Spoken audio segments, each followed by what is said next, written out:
debt service. And the way that works, it's like it accelerates.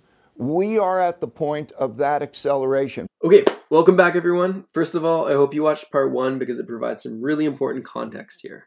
But assuming you got up to speed on the games being played, the next question is, who is it that's getting screwed here? Well, it is definitely your grandma.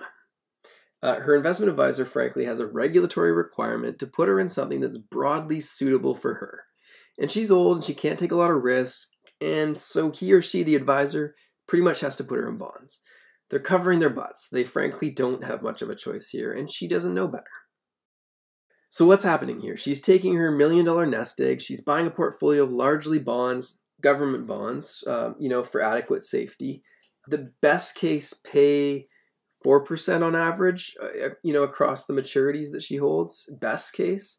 The advisor's probably taking their pound of flesh too, call it 1%. So grandma is netting 3%, lending money to the government, and now we know their game, which is to try to let inflation, or try to target 2% inflation, heavy emphasis on target there, because even when they are hitting their 2% target, the real number is almost certainly a few percentage points higher, maybe even 10, possibly a lot higher.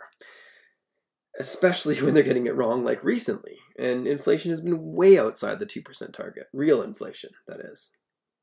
So grandma is lending money to the government while they do with it what they please. She's getting $40K in annual interest payments, take tax off that, take the advisor's fees off that. She's maybe getting $25K, let's say, to live off of, while the government has the benefit and the use of her $1 million for some period of years that they should really be paying more like 6 or 10% on, depending on how dramatically they're reducing the purchasing power of that money while they have it in their possession.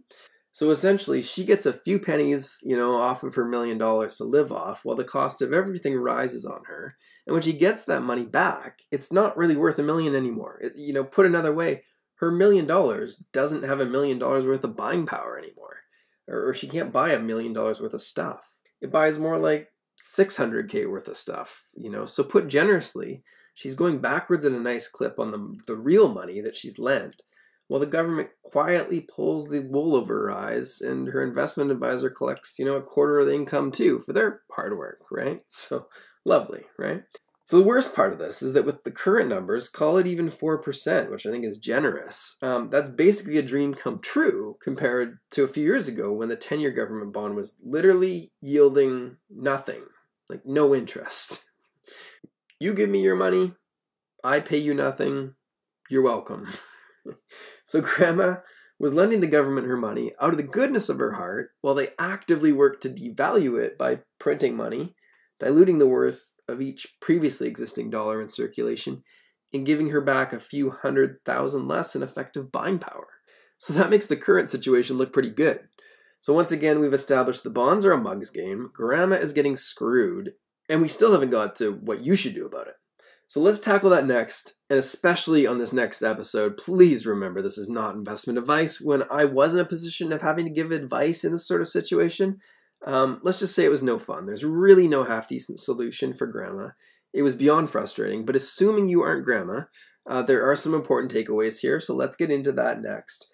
Also, please don't forget to like and subscribe. It does make a huge difference. It'll allow me to make more of this type of content, which I hope you find valuable. This stuff is complicated, and it is also nuanced. So I'm happy to demystify some of this, but it does take a fair bit of time, and it takes away from managing my own money. So the likes and subscribes are hugely appreciated. Okay, enough of that. Let's dig in. Part 3 up next.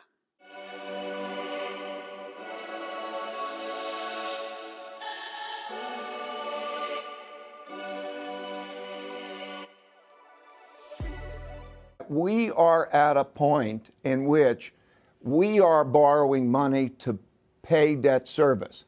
And there is a process by which when you keep having debt growth faster than income growth, then that means that you have debt service encroaching on your spending. It's the same for the government as it is for us.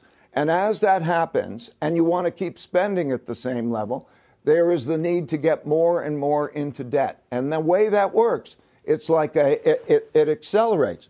We are at the point of that acceleration, which creates the supply-demand problem.